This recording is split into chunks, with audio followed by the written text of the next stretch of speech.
Қазіргі уақытта орта ғасырдағы көптеген европалық картографтар мен тарихшыларынан Тартария жайлы мәліметтер келуде.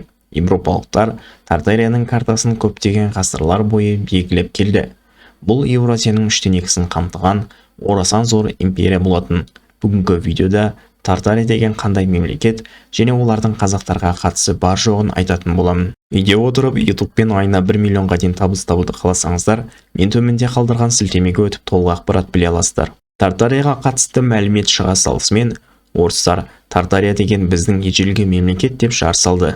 Дегенмен олар Тартарияның орыстарға қатыстылығын еш жерден дәлелдей алмады. Европалықтар ең алғаш Тартария жайында 1173 жылдан бері айтып келеді.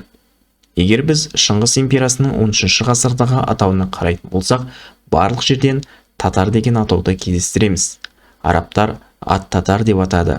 Орыс жазбаларында да бірде-бір моңғол деген сөз жоқ, тек татар деген ат кездеседі.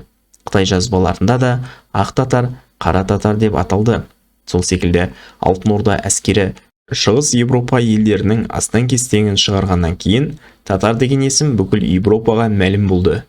Дегенмен олар өз тілдерінен қайлап татар дегенді тартар деп атады. Ал енді татарлар деп қай халыққа қатысты айтқанына келер болсақ, 16-17 ғасырларда өмір сүрген француз тарихшысы Дионисия Петавиуса тартарлар жайлы: ежелгі уақытта олар сақ деген атаумен әйгілі болатын. Кейін келе өздері мекендеген аумақтағы Тартар өзенінің құрметіне орай тартар деп аталып кетті деп жазды. Яғни тартарлар сақтардың ұрпағы деп келтірді. Келесі жазбасында тартарлар патшаларын хан деп атайды деді.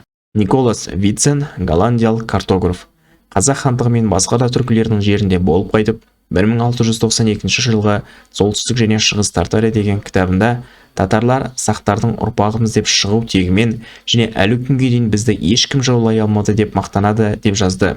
Вицен сөзінің жалғасында татарлар бірігіп өздеріне Шыңғыс деген адамды хан сайлады деді. Розбихан Мехман Нами Бұхара деген кітабында бүкіл әлемге күшімен және қорқпайтын батылдығымен танылған қазақтар Шыңғыс ханның кезінде татарлар деп аталған деп татарлардың ұрпағы қазақтар екенін өз еңбегінде жазып қалдырды. Қазіргі Тартария зерттеушілері тартарлар бір жерден келесі жерге көшіп қонып өмір сүрген, киіз үйлерде тұрған, ал адамдарын Орда деп атаған деген мәліметтер келтірді. Сондай-ақ Тартарияның орталығы Орта Азия деп көрсетілді. Бұл жерден біз шындықты ашық түрде көре аламыз. Вицен қазақ хандығына саяхаттап, татарлар өздерін сақтардың ұрпағымыз деп айтқанын жазды. Қазіргі таңда ежелгі жазбалар сақтарды Қазақстан аумағында Қаңлы, Үйсін, Дулат, Дайлар құрағаны мәлім болып айтылды және сақтарды құраған бірқатар тайпалар енді қазақтарды құрап отыр. Екіншіден, Розбихан Иранда, Өзбекстанда болып қайтып, қазақтардың жағдайына куәгер болды және сол кездегі жағдайларды анық біле отырып, Шыңғыс ханның кезіндегі татар деген атпен белгілі болған адамдар бүгінгі таңда өздерін қазақпыз деп атайды деп жазды. 13 ғасырда Шыңғыс хан қазіргі Шығыс Қазақстан мен Моңғолия жерінде мекендеген Найман, Керей, Жалайыр, Қоңырат тайпаларын біріктіріп, Татар империясының негізін салды. Татарлар деп аталған қазақ тайпалары 1207 жылы қырғыздарды бағындырды, 1221 жылы Хорезмді жаулап, түркмендердің бір бөлігімен өзбектерді жаулады. Артынша Бұлғар хандығымен соғысып, қазіргі Татарстан татарлары мен чуваштарды жаулады. Қазан татарлары мен Шыңғыс ханның татарлары мүлдем бөлек. Қазіргі Татарстандағы татарлардың атасы ол кезде өздерін бұлғар деп атайтын. Сондай-ақ қазақ тайпалары башқұрттарға ықпалын жүргізді. Яғни қазақ тайпалары бастапқыда көрші жатқан өзге түркі халықтарын, артынша жарты әлемді жаулап, татар империясының негізін салды. Бұны европалықтар Тартария деп атады.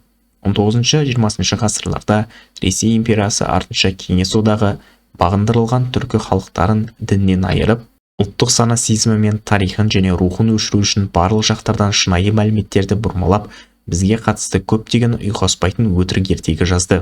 Дегенмен біз араб, парсы, Европа, Қытай тарихшыларының жазбаларына қарай отырып, шындыққа көз жеткізе аламыз. Қорытындылап айтқанда, 10 ғасырда Моңғол империясы емес, татар империясы болды. Бұны европалықтар Тартария деп атады. Шыңғыс империясы ыдырағанда сол аумақтар европалықтар үшін Тартария деген атпен қалып кетті. Сондықтан да көпшілік адамдар қателесіп, қандай Тартария деп ойланып қалады. Бұны пайдаланған орыстар көрпені өздеріне бұрып, жоқ жерден ертек айтқысы келеді.